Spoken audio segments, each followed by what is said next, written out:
ये जो लेक्चर्स का सिलसिला है ये इरशाद चैनल जो लॉ के बारे में है से डिलीवर किए जा रहे हैं सहूलत के लिए जो स्टूडेंट्स हैं लॉ के और नौजवान वकला, ताकि वो उससे मुस्तफ़ीज़ हो सकें। तो उसी सिलसिले की ये कड़ी है। तो ये जो लेक्चर है या जो अभी डिलीवर हो रहा है ये सेक्शन 26 है CPC की। पहले सेक्शन 24 के बारे में हमने गुफ्तगू की थी कि ट्रांसफ़र ऑफ केसेस कैसे होते हैं, ट्रांसफर केस एक अदालत से दूसरी अदालत में। और ये जो है ये 26 ये डील करती है कि सूट कैसे फाइल होगा। वो कहते हैं कि सूट फाइल होगा बाई प्रेजेंटेशन ऑफ प्लेंट। अर्जी दावा लिखना पड़ेगा और अर्जी दावे के साथ कुछ डॉक्यूमेंट्स अनेक्स किए जाएंगे और वो एक फाइल बनेगी। तो वो जो फाइल होगी उसको कहेंगे हम सूट। सूट जो है ये हमेशा स्टार्ट होता है प्लेंट से।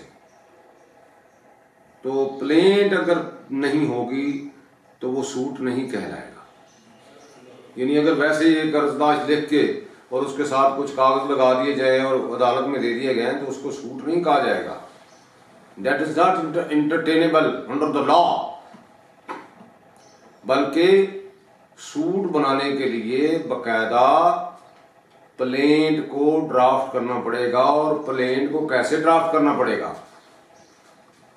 वो अकॉर्डिंग टू लॉ प्लीडिंग्स और ज़ाब्ता दीवानी के ऑर्डर 6 और 7 के मुताबिक उसकी तरतीब होगी, उसकी तदवीन होगी, उसको तैयार किया जाएगा। और जिसका बकायदा ज़ाब्ता दीवानी में जो कोड ऑफ सिविल प्रोसीजर 1908 है, इसके आखिर पे शेड्यूल दिया गया है, अपेंडिक्स लगाए गए हैं। उसमें बकायदा वो प्लेंट जिस तरह बनानी है, जिस तरह की प्लेंट होनी चाहिए, जो उसकी तरतीब जो है, उसका नमूने जो हैं वो बकायदा इसमें अनेक्स किए गए हैं for the guidance of the litigants and advocates.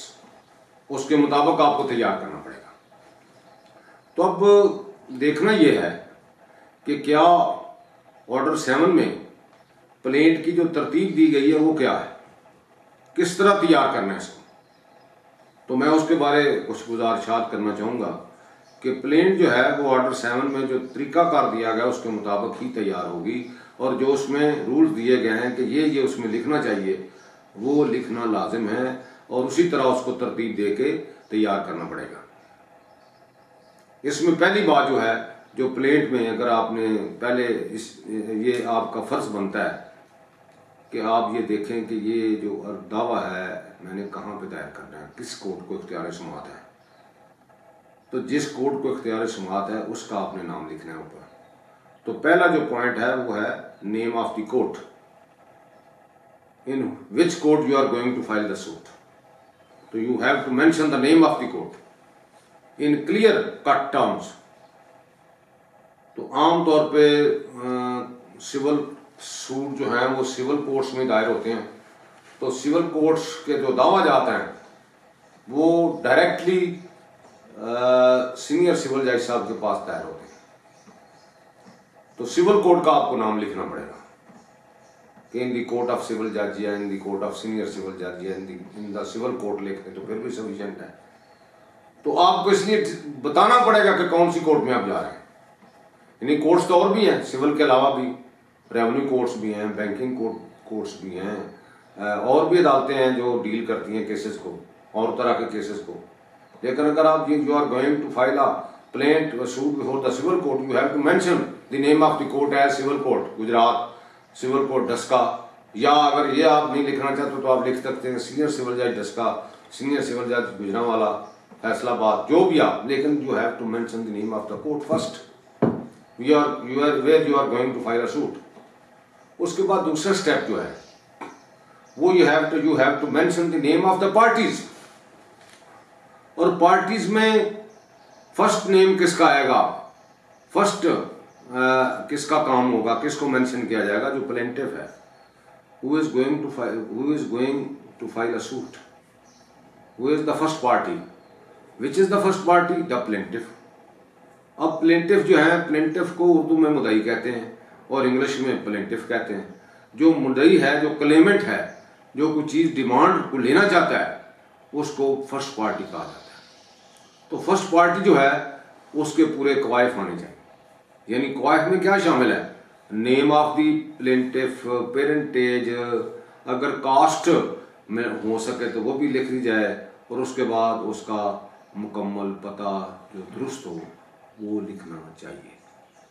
यानी किस गांव का रहने वाला है उसकी बाकायदा डिस्क्रिप्शन जो है वो देनी चाहिए, किस महल्ले का रहने वाला है, हाउस नंबर आप अगर है तो वो लिखा जाए, और उसके बाद उस शहर का या गांव का पूरा पता लिखा जाए कि कहाँ पे उसमें रहता है, वो उसका डिस्ट्रिक्ट वगैरह, तहसील वगैरह लिखी जाए, ताकि उसका क्वाइफ, उसका मुकम्मल पता हो।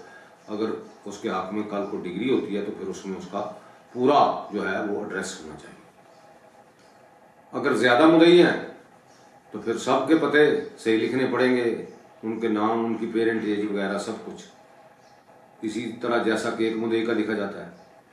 अगर उनमें कोई माइनर है या कोई इनसेन पर्सन है, अनसाउंड माइंडेड है, तो उसको through guardian, through next friend आप रिप्रेजेंट करवाना चाहते हैं तो फिर उसके पूरे क्वाइफ लिखने पड़ेंगे, किसी को आप उसका नेक्स्ट फ्रेंड बनाना पड़ेगा, तो तब दावा जो है वो दायर होगा। तो ये आपको प्रोसीजर इख्तियार करना पड़ेगा। ऑर्डर 32 की जो प्रोविजन है उनको भी देखना पड़ेगा। तो इस लिहाज से आपने पहली फर्स्ट पार्टी प्लेंटिफ है, उसको इस तरह मेंशन करना है। उसके बाद सेकंड पार्टी जो है वो डिफेंडेंट है या डिफेंडेंट्स हैं, तो वो लिखेंगे वर्सेस बनाम। सेकंड पार्टी कौन है उनका पूरा नाम लिखेंगे, पेरेंटेज लिखेंगे, उनकी कास्ट अगर याद हो तो वो लिखेंगे, उनका पूरा मुकम्मल पता लिखेंगे ताकि उनकी सर्विस हो सके। बल्कि आपको ये इंश्योर करना चाहिए कि for the purposes of service of the summons you have to mention the correct address of the defendants और डिफेंडेंट। तो उसका आपको इसी तरह अगर उसमें कोई नाबालग है तो उसका गार्डियन एड लाइटम किसको आपने मुकर्रर किया उसके बारे में भी जो है वो सराहत होनी चाहिए, वजाहत होनी चाहिए। बल्कि हो सके तो ऑर्डर 32 रूल 3 के ताबे एक दरख्वास्त भी साथ मुंसलिक कर दें कि ये फलां को इसका गार्डियन एड लाइटम मुकर्रर किया जाए, ताकि वो सही तौर पे नाबालग जो है वो रिप्रेजेंट कर सके अपने आप। तो ये इसमें सूरत हाल होगी। तो ये था नेम ऑफ पार्टीज, यानी पहले फर्स्ट पार्टी फिर सेकंड पार्टी। ये तरतीब है प्लेंट की। अगर ऐसी तरतीब नहीं होगी तो फिर आपकी प्लेंट तस्वर नहीं होगी, वो डिफेक्टिव होगी और उसकी बुनियाद पे आप कोई रिलीफ नहीं ले सकेंगे। तो पहला हुआ name of the court, second name of the parties, और third name of the suit in nutshell. यानी इसमें आप अगर देखें कानून की किताबों को, खासतौर पर लिमिटेशन एक्ट जो है, या आप कोर्ट फीस एक्ट पढ़ें 1877 वाला, तो उसमें बाकायदा कैटेगराइज किए गए हैं दावे, अर्जी दावों के नाम है वहाँ पे लिखे हुए, और दावों के नाम के साथ उसकी लिमिटेशन लिखी हुई है। सूट्स के नाम लिखे हुए हैं और उसके आगे लिमिटेशन लिखी गई है। तो इसका मतलब ये हुआ, इससे नतीजा ये निकला कि हर दावा कोई ना कोई नाम रखता है, वो मशहूर होता है, ये फलां दावा है, ये फलां दावा है, ये फलां दावा है, ये फलां दावा है। वो मकसद इसका name of the court, name of the suit in nutshell लिखने का मकसद ये है कि कोर्ट को इल्म हो जाए कि ये कौन सा दावा है, इसकी नोयत क्या है, इसका मकसद क्या है। देखते ही पता चल जाए कि ये फलां नोयत का दावा है, ताकि उसके लिए ज़्यादा तको-दो ना करनी पड़े, और ऊपर लिखा होना चाहिए कि ये फलां दावा है, ताकि दूसरी पार्टी को भी, आपको भी पता हो कि इसके बारे में क्या इसके लवाजमात हैं, ये क्या है, इसके क्या इसमें रिलीफ मांगा जा सकता है। ये आसानी के लिए लिखा जाता है ऐसे। तो इसको कहते हैं name of the suit in nutshell. यानी अब दावाजात की जो नाम है वो बहुत सारे हैं पहले, यानी डेक्लेरेटरी सूट हो सकता है, सूट फॉर स्पेसिफिक परफॉर्मेंस हो सकता है, सूट फॉर परमानेंट इंजंक्शन हो सकता है, सूट फॉर मैंडेटरी इंजंक्शन हो सकता है, इसी तरह सूट फॉर पार्टीशन हो सकता है, suit for redemption of accounts हो सकता है, suit for recovery of money हो सकता है, suit for recovery of possession हो सकता है। तो कई नाम है, बहुत ज्यादा नाम है। मलेशियस प्रोसिक्यूशन का सूट हो सकता है, डैमेजेस का सूट हो सकता है लॉ ऑफ फ्रॉड के तहत। इसी तरह रिकवरी ऑफ मूवेबल प्रॉपर्टी का सूट हो सकता है, मीन प्रॉफिट्स की रिकवरी का सूट हो सकता है, रेंट की रिकवरी का सूट हो सकता है। तो ये काफी नाम हैं दावों के जिनको नेम ऑफ द सूट का नाम दिया गया, उनमें काफी नाम शामिल है। जिस नोयत का आपका सूट है जो आप करना चाहते हैं उसका ऊपर नाम लिखें। अगर आप करना चाहते हैं हुक्म इम्तनाई का दावा परमानेंट दवामी का, तो लिखें दावा फॉर परपेचुअल इंजंक्शन और परमानेंट इंजंक्शन, तो वहां आपने लिखना है ऊपर। पता चल जाए कि ये तो हुक्म इम्तनाई का दावा है, इसकी नोयत ये हो सकती है, तो ये लाजिम है आप लिखें वहां पे।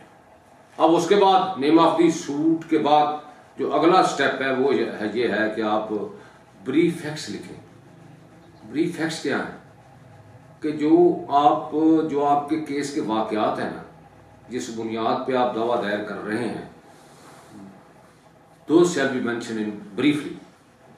यानी आप कहते हैं मैंने हुक्म इम्तनाई का दावा कर रहा हूँ, मैं I am owner of such and such property and I am in possession of the same, but the defendants are intending to interfere into my lawful possession, they shall be restrained permanently for doing so. So you have to mention the description of the property, boundaries of the property, location of the property, and also assert that how you are the owner of the property, how you are in possession of the property. तो ये brief facts लिखें। उसमें description of property जो है वो बड़ी वजाहत के साथ दें ताकि उसमें कोई अबहाम या एम्बिग्विटी नहीं होनी चाहिए। तो ये लाजिम है। तो ये है brief facts of the case. यानी कानून ये कहता है, लॉ ऑफ प्लीडिंग इस अमर का तकादा करता है कि प्लेन जो है ये इन प्रिसाइज मैनर टेम्परेटेड लैंग्वेज इसमें इस्तेमाल करनी चाहिए, बड़ी मुख्तसर लिखनी चाहिए, जो ज़ुबान है वो बड़ी शुस्ता और कानूनी और अदालती ज़ुबान इस्तेमाल करनी चाहिए। फजूल किस्म की जो है वो डर्टी लैंग्वेज या कंटेम्पचुअस लैंग्वेज इस्तेमाल करने से परहेज़ करना चाहिए और सादा ज़ुबान होनी चाहिए। वहाँ भी ये नहीं कि आप अपनी अदबी इस्तेदाद जो है उसको जाहिर करना शुरू कर दें, तो उसमें बिल्कुल सादगी होनी चाहिए, सीधी सीधी, ताकि उसकी समझ आ सके पढ़ते पढ़ते। वो किसी किस्म के अल्फाजी उसमें ज़्यादातर नहीं होनी चाहिए और उसमें बिल्कुल अबहाम भी नहीं होना चाहिए, एम्बिग्विटी से बचना चाहिए, क्लियर होनी चाहिए, प्रिसाइज मैनर में होनी चाहिए, लैंग्वेज बिल्कुल सादा होनी चाहिए और बड़ी अच्छी लैंग्वेज लिखनी चाहिए जिससे किसी को कोई ज़हनी खौफ ना पहुँचे या उसमें कोई ऐसा कंटेम्पचुअस किस्म का मवाद जो है उसमें शामिल नहीं करना चाहिए और ना ही किसी का स्कैंडलस किस्म की बातें लिखनी चाहिए उसमें। तो आप अपना मौका बयान करें बस जो आप चाहते हैं मुख्तसर। उसके बाद ये हैं ब्रीफ फैक्ट्स। अब फैक्ट्स आपने लिख लिए। अब फैक्ट्स के बाद आपने ये बताना है कि how the cause of action has reason in your favour, why are you going to file this suit, क्यों कॉज ऑफ एक्शन आपके हक में कब पैदा हुई। अब वो जो ब्रीफ फैक्ट्स बताया ना आपने, उन्होंने बताया है कि ये कॉज ऑफ एक्शन आपके फेवर में हुई, पैदा हुई है, तो आपने एक पैरा लिखना है कॉज ऑफ एक्शन का कि कब पैदा हुई cause of action to file the suit. तो जो भी आप सूट फाइल करेंगे उसमें कॉज ऑफ एक्शन लाजिम होती है, बनाया दावा इसको कहते हैं।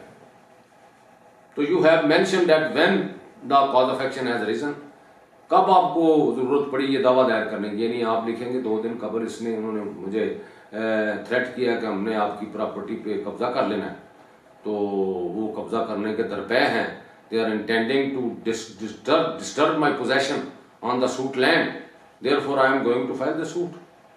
सो the cause of action has reason 2 days ago, 1 week ago, 1 month ago, जब भी पैदा हुई, जब भी आपको जरूरत महसूस हुई है कोर्ट में आने की, जब भी आपका दावा करने का हक पैदा हो गया है, तो you have to file mention that date कि मुझे फलां तरीक से कॉज ऑफ एक्शन पैदा हुई है या फलां वक्त से पैदा हुई है।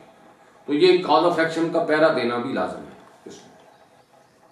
इसके बगैर तो कोई डिस्क्लोज ही नहीं होगी कॉज ऑफ एक्शन, आपने कब पैदा हुई, कैसे पैदा हुई, ये तो आपको लिखना पड़ेगा।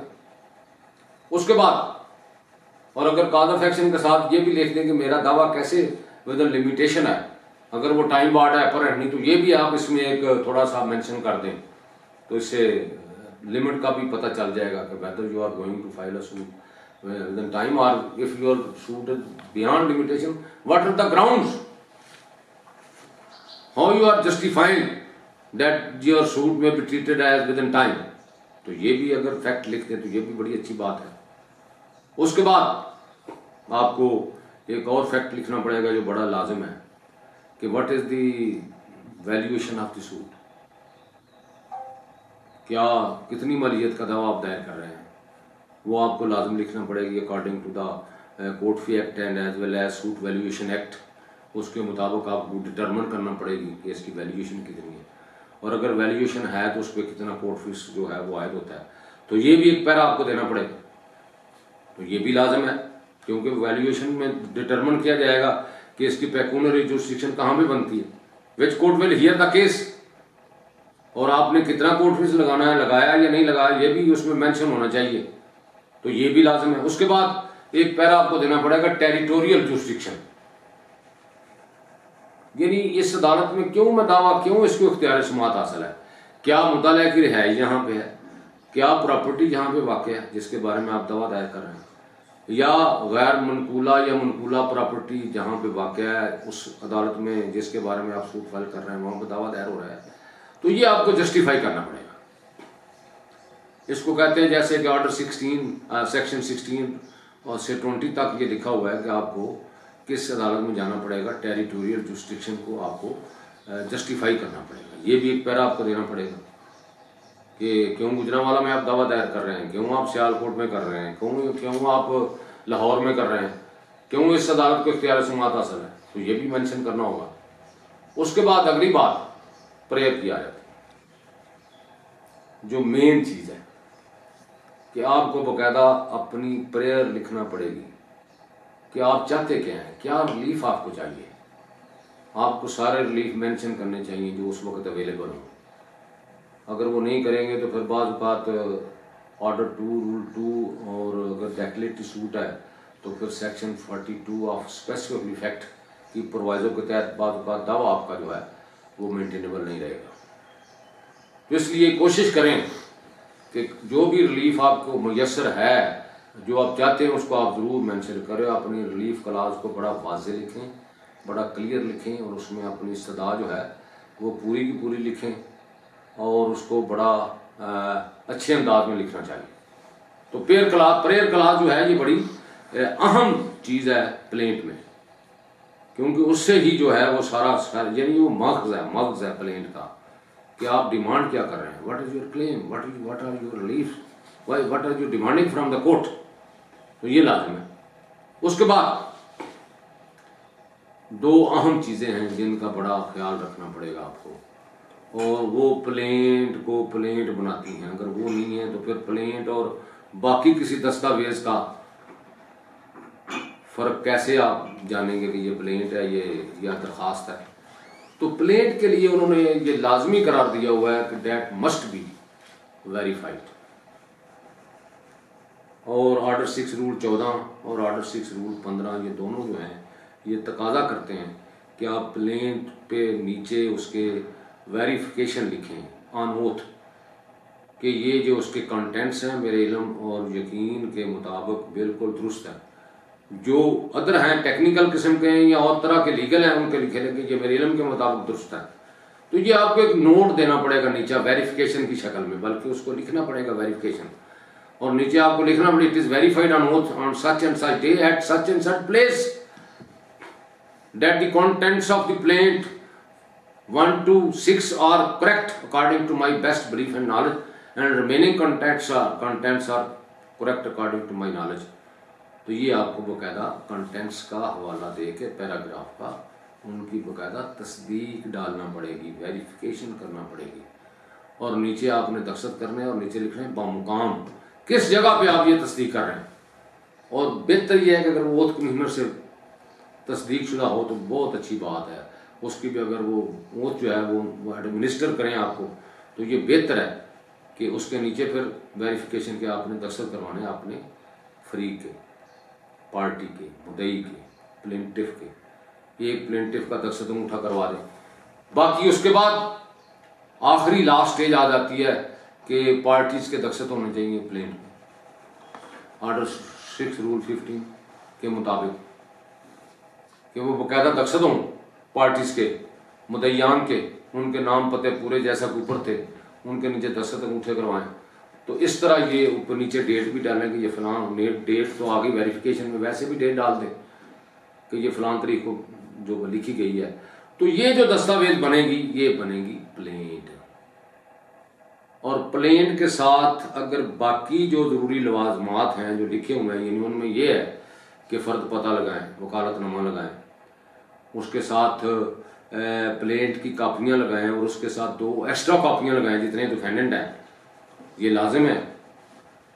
एक पेश करदा फॉर्म होता है, एक पेश करेगा फॉर्म होता है जिसमें दस्तावेज लिखी जाती हैं कि ये दस्तावेज मैं साथ मुंसलिक कर रहा हूँ, ये दस्तावेजात मैं पेश करूँगा, किन किन दस्तावेजात पे मैं निसार कर रहा हूँ। उसके बाद लीगल एड्स की लिस्ट लगानी चाहिए प्लेंटिफ्स की, ये लाजिम है। और उसके बाद जो दस्तावेजात आप पेश कर रहे हैं वो साथ मुंसलिक करें, अपने सबूत मलकियत मुंसलिक करें या और चीज़ें जो भी हैं आपके पास जिन पे आप निसार कर रहे हैं जो आपके कब्जे में, तो लिफाफा दस्तावेजात साथ लगाएं। तो ये एक फाइल बन जाएगी। अब ये जो फाइल बनेगी ना, ये आप कोर्ट में देंगे, उसको कहेंगे सूट, और ये सूट जो है ये बाकायदा रजिस्टर हो जाएगा और फिर इस पर प्रोसेस चलेगा। Thank you very much.